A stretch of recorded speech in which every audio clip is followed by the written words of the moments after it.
নমস্কাৰ আপোনালোক সকলোকে পুনৰবাৰ টিকে মাইণ্ডৰ অন্য এটা ৰাতিপুৱাৰ ধামাকাদাৰ খবৰলৈ স্বাগতম জনাইছো।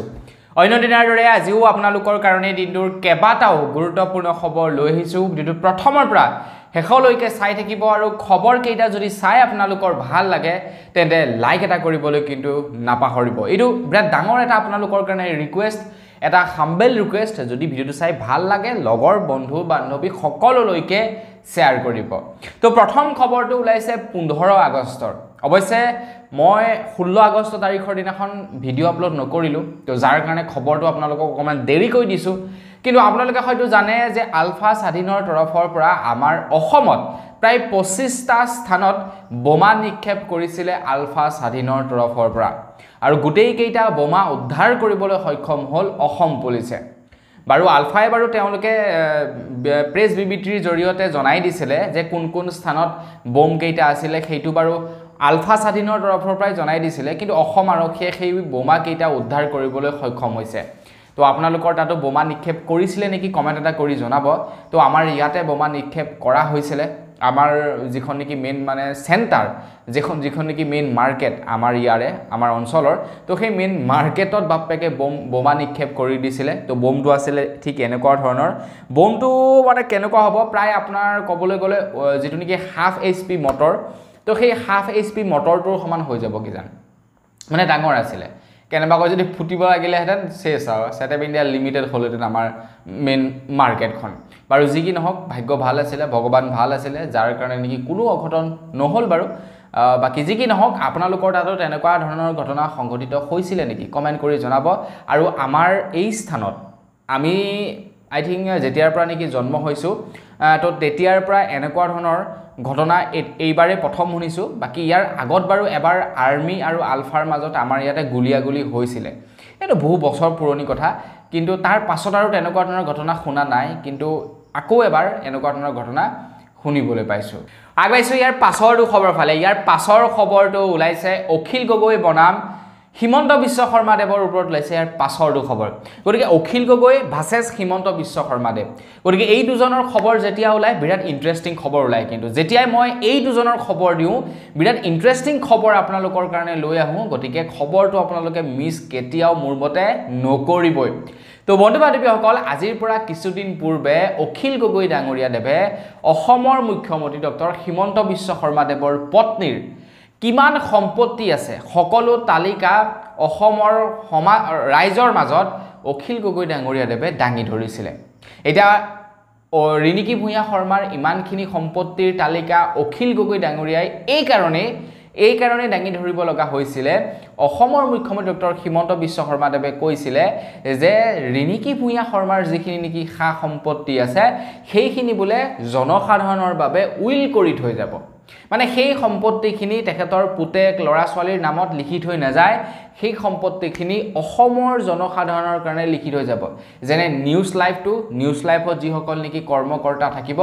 তেওঁলোকৰ নামত কৰি দিব, সেই বুলি অসমৰ মুখ্যমন্ত্ৰী ডক্টৰ হিমন্ত বিশ্ব শৰ্মাদেৱে জনাইছিলে। তো তাৰ পাছতে অখিল গগৈ ডাঙৰীয়াই কি কৰি দিলে, হিমন্ত বিশ্ব শৰ্মাদেৱৰ পত্নীৰ কিমাননো সম্পত্তি আছে তাৰ তালিকা দাঙি ধৰিলে। আৰু তালিকা দেখিলে আপোনালোকে আচৰিত হ'ব। এতিয়া মন্ত্ৰী হিমন্ত বিশ্ব শৰ্মাদেৱে হয়তো চাগে কথাৰ পাকত পৰি যিবিলাক নেকি সাংবাদিক আছে, সাংবাদিকৰ প্ৰশ্নৰ উত্তৰ দিব নোৱাৰি তেখেতে সেই কথা কৈ দিলে। কিন্তু পাছত হয়তো চাগে তেখেতে ভাবি আছে যে মই কি কথা কৈ দিলোঁ। তো যেতিয়াই নেকি অখিল গগৈ ডাঙৰীয়াদেৱে তেখেতৰ পত্নীৰ সম্পত্তিৰ তালিকা সামাজিক মাধ্যমত দাঙি ধৰে, তেতিয়া হিমন্ত বিশ্ব শৰ্মাদেৱে অপেন চেলেঞ্জ কৰে অখিল গগৈ ডাঙৰীয়াক। আৰু অখিল গগৈ ডাঙৰীয়াদেৱক কয় যে আপোনাৰ যিখন নেকি আৰ্কিড পাৰ্ক আছে সেইখন আপুনি কেতিয়া বা সেইখন আপুনি ৰাইজৰ নামত লিখি দিব পাৰিবনে? অখিল গগৈটো বিৰাট ডেঞ্জাৰ মানুহ। অখিল গগৈ বাপেকে কি কৰিলে, মন্ত্ৰী হিমন্ত বিশ্ব শৰ্মাদেৱলৈ এখন পত্ৰ প্ৰেৰণ কৰিছে। আৰু সেই পত্ৰখনত জৰুৰীকালীন সাক্ষাৎ কৰিব বিচাৰিছে মন্ত্ৰী হিমন্ত বিশ্ব শৰ্মাদেৱক। আৰু তেখেতৰ যিখন নেকি আৰ্কিড পাৰ্ক আছে সেই আৰ্কিড পাৰ্কখন অসম চৰকাৰৰ হাতত গতাই দিব বিচাৰিছে অখিল গগৈ ডাঙৰীয়াদেৱে। মই আপোনালোকক কৈছোঁ নহয়, অখিল গগৈ বৰ ডেঞ্জাৰ মানুহ। তো অখিল গগৈ ডাঙৰীয়াই কৈছে যে তেখেতৰ ধৰি লওক তেখেতৰ নিজা সম্পত্তি বুলিবলৈ মাথো সেই সিমানেই, বেংক বেলেঞ্চো একো নাই। সেই আৰ্কিড পাৰ্কখন বনাইছে, বাকী যিটো ঘৰ বনাইছে সেই ঘৰটো তেখেতৰ পত্নীৰ হয় পত্নীয়ে লোন লৈ সেই ঘৰটো বনাইছে কাৰণ পত্নীয়ে চাকৰি কৰে গতিকে ঘৰটো দি দিব নোৱাৰো বুলি কৈছে কাৰণ ঘৰটো দি দিম বুলি ক'লে পত্নীয়ে চৰ মাৰি তেখেতক ঘৰৰ পৰা উলিয়াই দিব তো তেখেতে যেটো বস্তু নেকি নিৰ্মাণ কৰিছে আৰ্কিড পাৰ্ক গতিকে সেই আৰ্কিড পাৰ্কখন জনসাধাৰণৰ কাৰণে দি দিম বুলি কৈছে এইটো মানে অখিল গগৈয়ে ওপেন চ্যালেঞ্জ দিছে মন্ত্ৰী হিমন্ত বিশ্ব শৰ্মা দেৱক এটা দেখা যাওক মন্ত্ৰী হিমন্ত বিশ্ব শৰ্মা দেৱে কি প্ৰত্যুত্তৰ দিয়ে ইয়াত আগবাইছো ইয়াৰ পাছৰটো খবৰ ফালে ইয়াৰ পাছৰ খবৰটো ওলাইছে কাৰ ওপৰত অৰ্থাৎ CAA এৰ ওপৰত ওলাইছে ইয়াৰ পাছৰটো খবৰ ওলাইছে যে CAA এৰ অধীনত অসমত নাগৰিকত্ব পালে প্ৰথমজন বিদেশীয়ে প্ৰথম গৰাকী অবৈধ বিদেশীয়ে নাগৰিকত্ব লাভ কৰিলে CAA এৰ অধীনত খবৰ লোৱা অনুসৰি 2014 চনৰ পূৰ্বে ভাৰতত প্ৰৱেশ কৰিছিলে দুলন দাস নামৰ এগৰাকী ব্যক্তিয়ে তেখেত বাংলাদেশৰ আছিলে তেখেতে প্ৰৱেশ কৰিছিলে 2014 চনৰ পূৰ্বে আৰু তাৰ পাছত CAA যেতিয়া আহিলে তাৰ পাছত তেখেতে ভাৰতৰ নাগৰিকত্বৰ বাবে আবেদন কৰিলে আৰু তেখেতক ভাৰতৰ নাগৰিকত্ব প্ৰদান কৰা হৈছে বুলি জনাইছে 2014 চনৰ আগত তেখেতে বাংলাদেশৰ পৰা ভাৰতলৈ পলাই আহিছিলে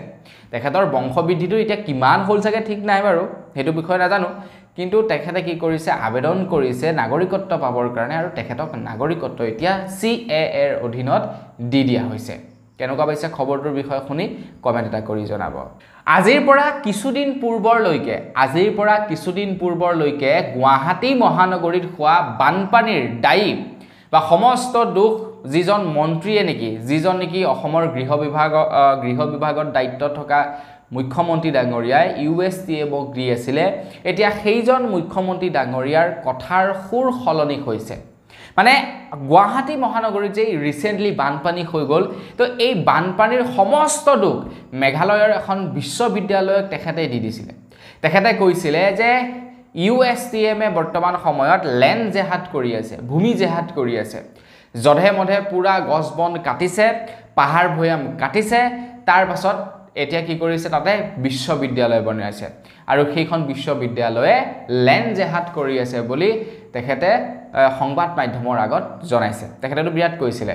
যে মই হাজাৰবাৰ কম যে তেখেতলোকে লেণ্ড জেহাদ কৰি আছে তো এই খবৰবিলাক যেতিয়া ভাইৰেল হ'ল খবৰবিলাক ওলাই পৰিলে তাৰ পাছত আমাৰ অসমতো বিৰোধী ষ্ট্ৰং পাৰ্টি আছে ন বিশেষকৈ ক'বলৈ গ'লে অখিল গগৈ তো অখিল গগৈ গোটেই ঘটনাটো পুংখানুপুংখভাৱে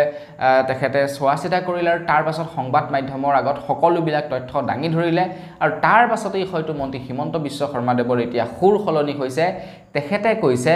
যে মেঘালয়ৰ পৰা যিখিনি নেকি পানী অসমলৈ বুলি বৈ আহে সেইখিনি কেনেকৈ নি আমি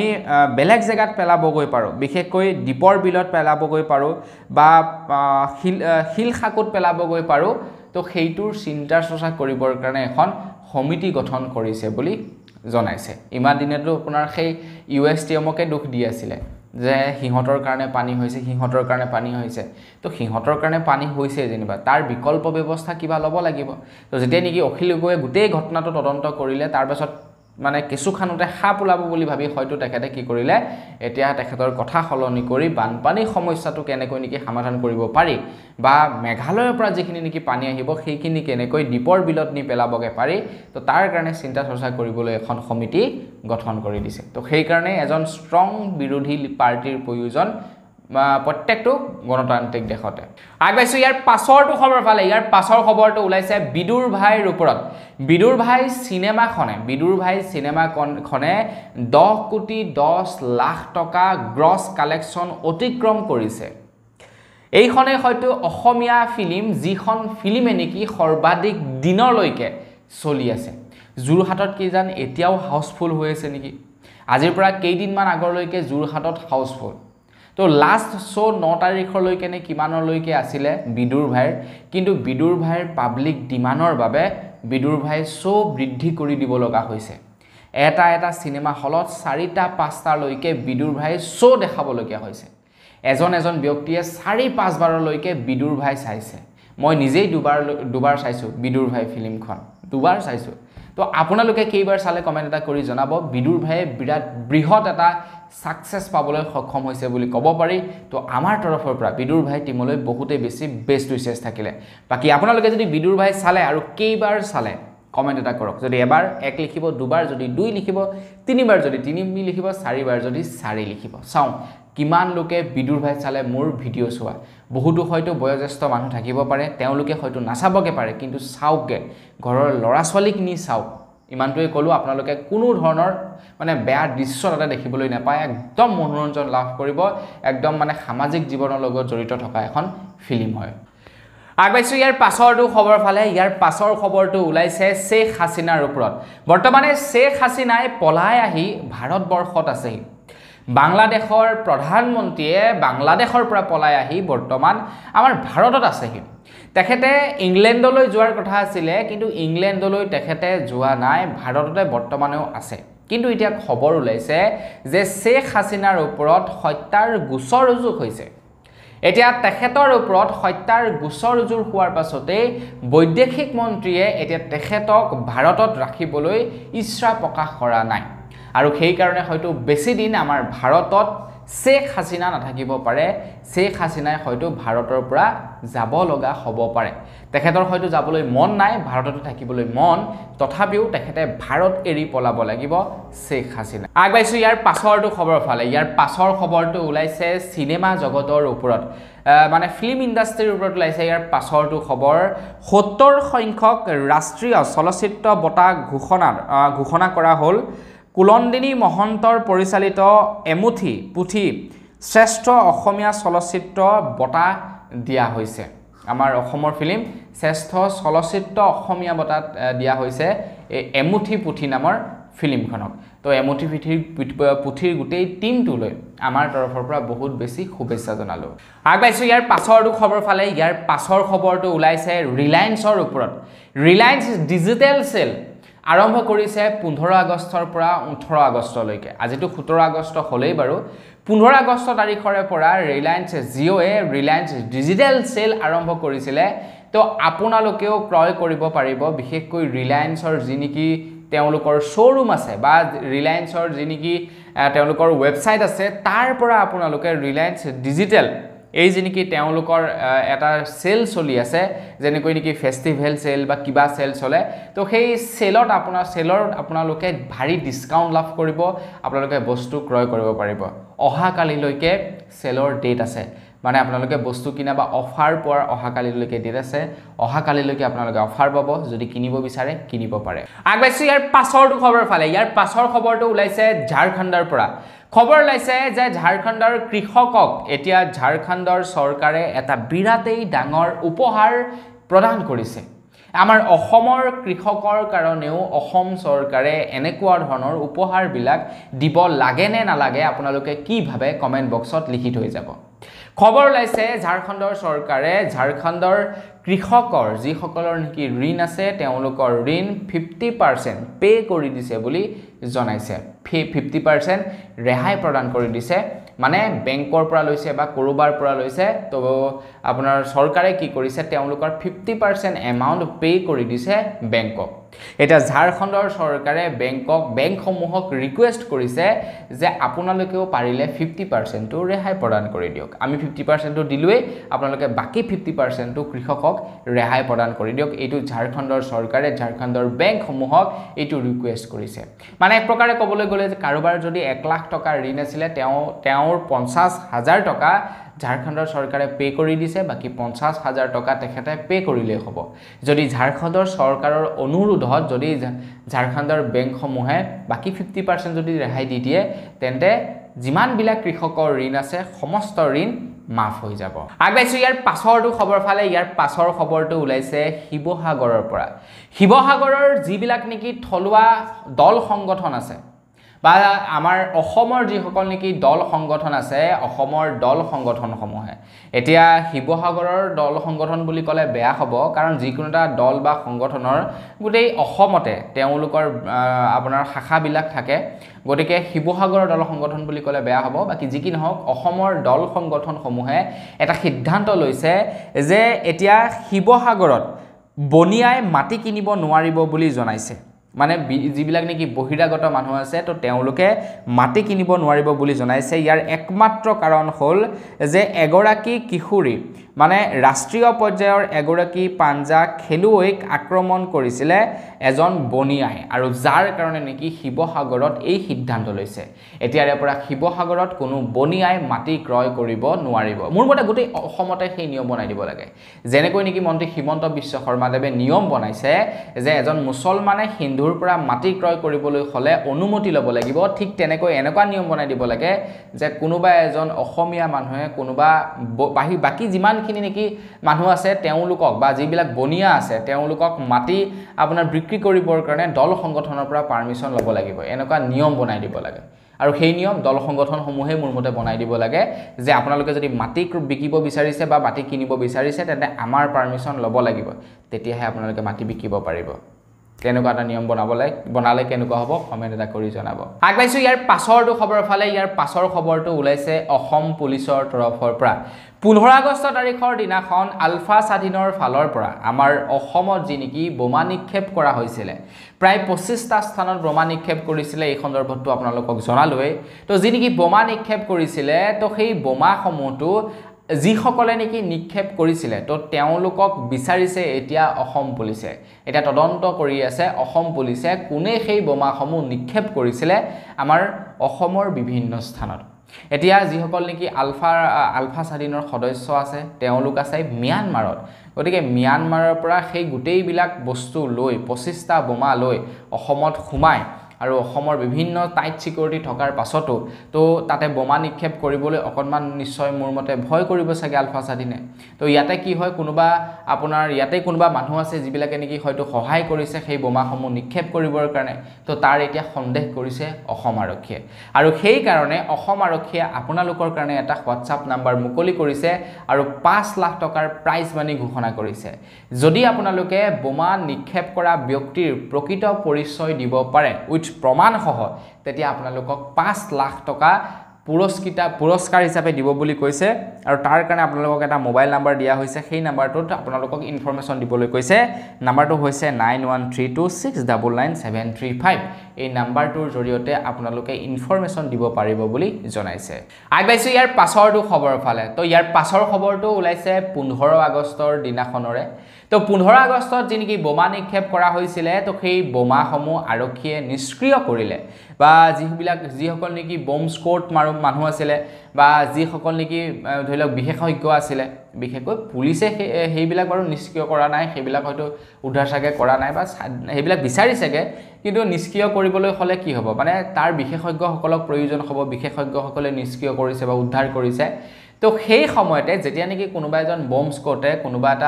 এটা স্থানৰ বম এটা নিষ্ক্ৰিয় কৰিবলৈ যায় বা উদ্ধাৰ কৰিবলৈ যায় তেখেতে কি কৰে সেফটি প্ৰিকশন লৈ সেইবিলাক উদ্ধাৰ কৰিবলৈ যায় কিন্তু যোৱাকালি এটা ভিডিঅ' পালো যেটো ভিডিঅ'ত দেখা পাইছো যে এজন মুছলমান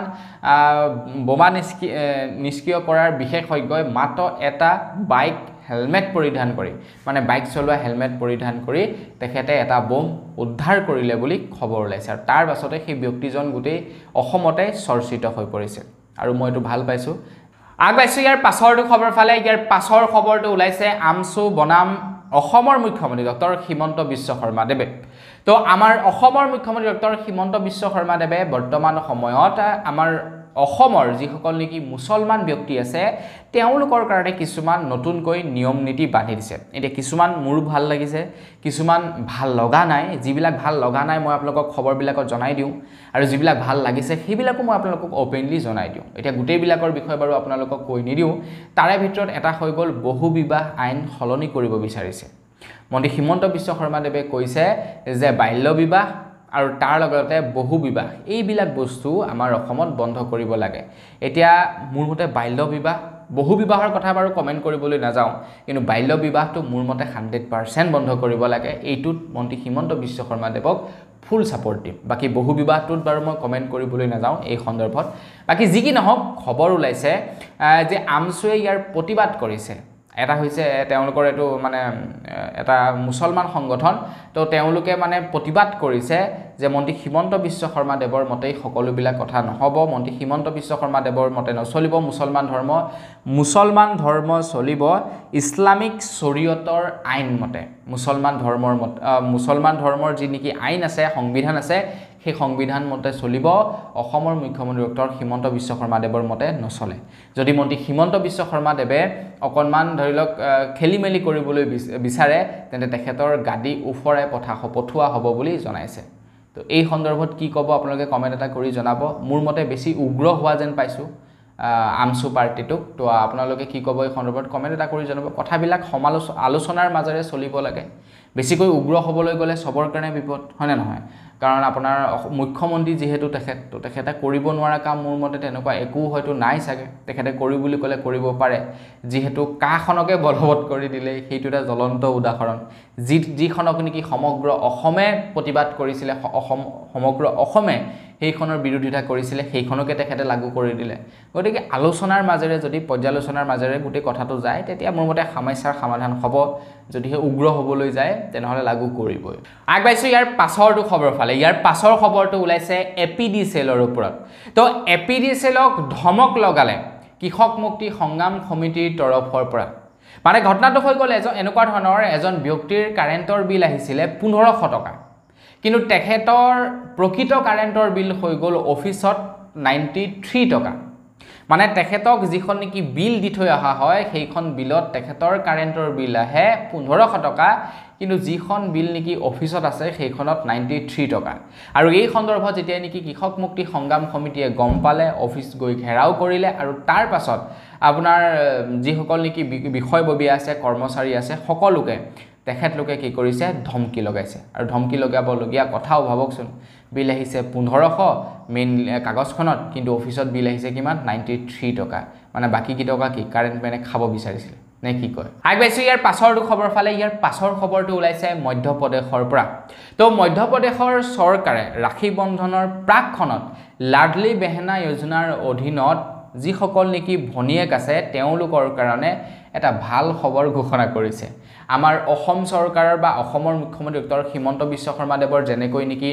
ভাগিনীয়েকসকল আছে ভাগিনীয়েকসকলৰ কাৰণে কাম কৰে তো মধ্যপ্ৰদেশৰ মুখ্যমন্ত্ৰীয়ে কি কৰে তেখেতৰ ভনিয়েকসকলৰ কাৰণে কাম কৰে এতিয়া লাডলি বেহেনা যোজনা আছে তো এই লাডলি বেহেনা যোজনাৰ অধীনত এতিয়া ৰাখী বন্ধনৰ সময়ছোৱাত মধ্যপ্ৰদেশত এটা এলপিজি সিলিণ্ডাৰ 450 টকাত প্ৰদান কৰিব মধ্যপ্ৰদেশৰ চৰকাৰে তো আমাৰ চৰকাৰেও তেনেকুৱা কিবা এটা পদক্ষেপ হাতত ল'ব লাগে আগবাইছোঁ ইয়াৰ পাছৰটো খবৰ ফালে ইয়াৰ পাছৰ খবৰটো ওলাইছে আমাৰ অসমৰ নিবনুৱাসকলৰ কাৰণে খবৰ ওলাইছে আমাৰ অসমৰ নিবনুৱাসকলে বোলে খুব শীঘ্ৰেই ভাল খবৰ পাব বুলি জনাইছে যিসকল নিবনুৱাই নেকি আত্মনিৰ্ভৰশীল আঁচনিৰ অধীনত পইচা পাবৰ কাৰণে অসমৰ মুখ্যমন্ত্ৰী ডাঙৰীয়াই যে জনাইছিলে 1 লাখ ল'ৰা ছোৱালীক 2 লাখ টকাকৈ যে দিব বুলি কৈছিলে তো সেই আঁচনিখনৰ কাৰণে যদি আপুনি এপ্লাই কৰিছিলে তো আপোনালোকৰ কাৰণে এটা ভাল খবৰ ওলাইছে 5 তাৰিখৰ পৰা মানে 5 ছেপ্টেম্বৰৰ পৰা যিসকল লোকে এপ্লাই কৰিছিলে তো তেওঁলোকৰ সাক্ষাৎকাৰ হ'ব আৰু সেই সাক্ষাৎকাৰত যিসকলে পাছ কৰিব যিসকল এপ্ৰুভ হ'ব তেওঁলোকক 2 লাখ টকাকৈ অসম চৰকাৰৰ পৰা প্ৰদান কৰিব এটা সবচে ডাঙৰ কথাটো হৈ গ'ল এই সন্দৰ্ভত কিন্তু মই ভিডিঅ' বনাম যদি কোনোবা এনেকুৱা মানুহে পোৱা দেখো যিবিলাকে নেকি পাব নালাগে যিবিলাক মানুহ নেকি কোনোবা বিজেপি কৰ্মীৰ লগত জড়িত ধৰি লওক আপোনাৰ দল সংগঠনত ঘূৰি থাকে এনেকুৱা কোনোবাই যদি পায় মই কসমছে ভিডিঅ' বনাম গতিকে আমাৰ এৰিয়াত তো তেনেকুৱা কোনোবাই যদি পাবৰ কাৰণে এপ্লাই কৰিছিলে বা চতুৰামি কৰিছে এনেকুৱা বহুতো খবৰ পাই থাকোঁ শুনা পাই থাকোঁ সেইবিলাকৰ ওপৰত একো মাত নামাতো বাৰু ভিডিঅ' নবনাওঁ কিন্তু এইবাৰ ভিডিঅ' বনাম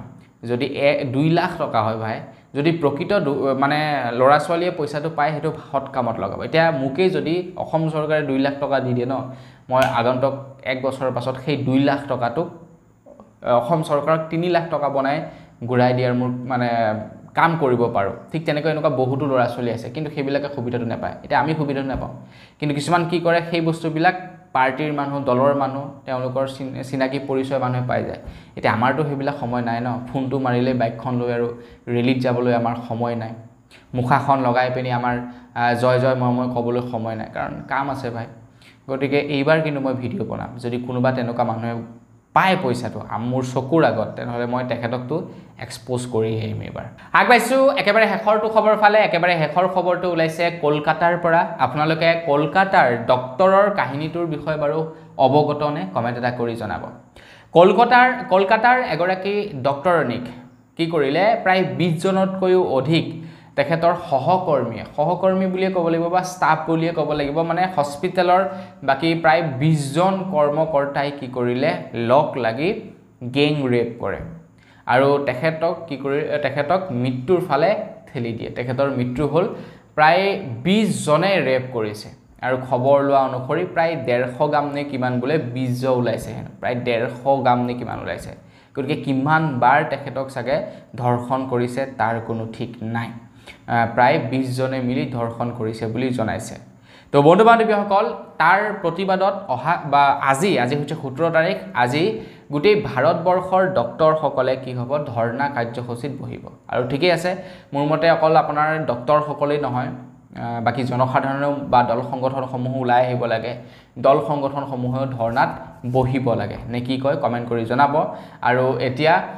মানে বহুতৰ ভয় হৈ গৈছে চাওক ডক্টৰে সুৰক্ষিত নহয় তো কোন সুৰক্ষিত হ'ব আৰু বাকি যি কি নহওক আজি ভিডিও জনাবলগীয়া খবৰ ইমানে আছিল খবৰ কেইটা জানি কেনেকুৱা লাগিলে কমেন্ট কৰি জনাব যদি ভাল লাগিলে লাইক এটা কৰিব চেনেল যদি সাবস্ক্ৰাইব কৰা নাই সাবস্ক্ৰাইবটো কৰি ল'ব পুনৰ এটা ভিডিও লগ পোৱাৰ খালি ভিডিও মই কিছু ধন্যবাদ জয় অসম।